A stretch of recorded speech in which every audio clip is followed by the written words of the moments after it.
particularly on radio, on record, you like that first moment that you hear something, you want it to be really signature. You want it to be a thing where you already know where it's kind of going. So I thought, and Kyle's kind of has been the master of that over the last 20 years of our career. Like an important, when you have like songs like Real, I think of A Real World, I think of Bent, I think of Unwell, and how signature those guitar intros are, and how you know immediately what you're listening to. And I think that's one of the things that makes Kyle a great guitar player, because it's not just the proficiency, it's thinking like a songwriter.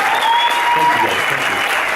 But I thought, to take it a step further, obviously there's nothing about the song that lends itself to bluegrass, which is what banjo normally is. So I thought it would be kind of interesting to do something. This kind of fell out after about an hour.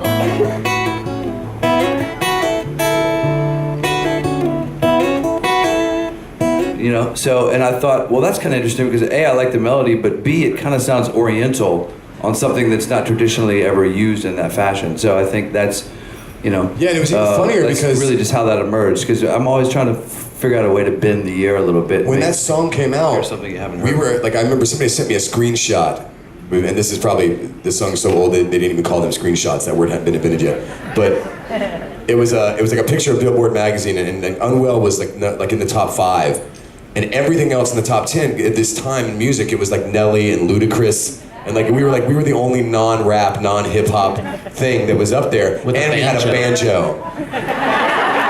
But I think it's important to say. 2003. It is important to say that Science. what's cool, and I think a role that Paul ends up playing a lot of times in the band is pushing us in a direction that sort of nudging us into an idea that may not otherwise have happened. So I don't know that part would have emerged had Paul not just gotten his banjo and said. Because I never, ever in a million years, when I heard that song, would have thought banjo would be, you know what I mean? So that's very nice. I would like to say that I had some grand plan on that.